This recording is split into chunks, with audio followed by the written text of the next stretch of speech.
Salma. Merci. Ça fait plaisir de te voir. Merci, c'est un plaisir pour moi d'être ici. Et t'es encore plus belle en fait en vrai qu'à la télé. Merci. C'est ta première fois au Maroc? Non, pour moi, c'est pas la première fois. J'ai été déjà au Maroc il y a quelques années, mais dans le cadre d'un festival de cinéma et non pas de musique. Aujourd'hui, on est la veille de 2 gros concerts que tu vas assurer. L'un au Megarama et l'autre au Théâtre National Mohamed V. Comment tu te prépares pour ces concerts? Déjà, les répétitions, on les enchaîne depuis plusieurs jours avec les musiciens, avec Oussama bien sûr. Et en même temps, avec de la bonne humeur, parce que c'est ça la musique, c'est du partage et c'est de la bonne humeur. Donc on essaye de communiquer cet esprit-là aussi. Alors Hiba, tu étais célèbre au Liban, mais ici au Maroc, on te connaît plus. Pourquoi j'étais? Parce que j'ai pas encore fini ma phrase. Okay.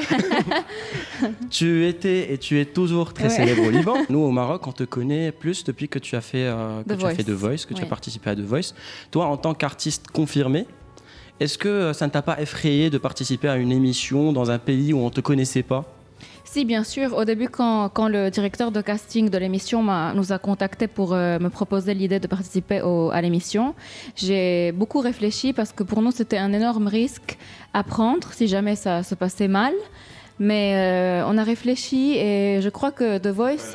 Oui, c'est une aventure qui est nouvelle. J'avais envie d'avoir des opportunités dans la musique francophone et anglophone, donc occidentale. Et c'était un tout nouveau public qui me connaissait pas. Et ça allait m'ouvrir de nouvelles portes, et dont notamment ma participation dans la comédie musicale Notre-Dame de Paris. On va y arriver à Notre-Dame de Paris. Okay. Mais avant, on va rester dans The Voice. Tu as été coachée par Mika. Comment s'est passée la collaboration avec cet artiste? Mika, c'est un artiste qui est très intelligent, qui est visionnaire. Et en même temps, c'est quelqu'un de très exigeant. Et donc, le travail avec lui était très enrichissant. Et en même temps, c'est un artiste qui aime partager de belles choses. Et c'était de beaux moments. Je passais toute mon enfance, prier sur les monts de France. Là, tu es entre Paris et Beyrouth, c'est ça?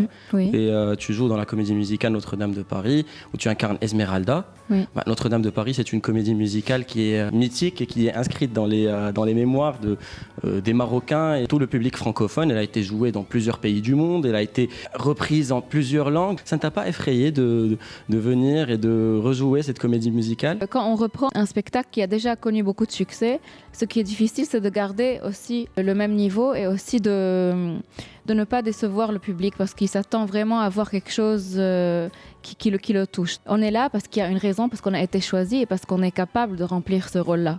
Donc il faut aussi avoir confiance en soi et en son talent et être authentique et ne pas ressembler aux autres, essayer d'être soi-même, et c'est comme ça que le public sera convaincu.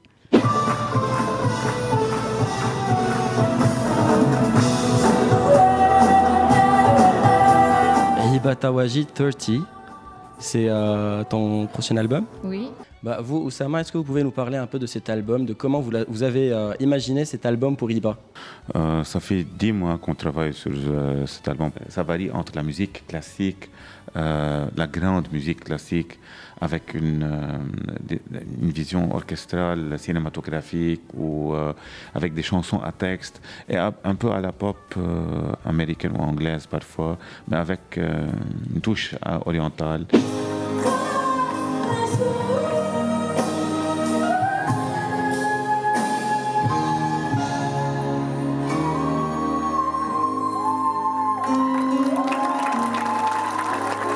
On remarque que quand c'est Oussama Rahbani qui te fait des chansons, c'est toujours des chansons engagées, c'est toujours des chansons qui parlent ça peut parler de sujets anodins, comme ça peut parler de sujets très profonds, très importants, comme la guerre, comme les conflits.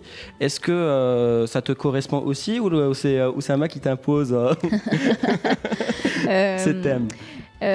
En tout cas, tous les thèmes qu'on traite sont des thèmes qui sont traités de manière et d'une...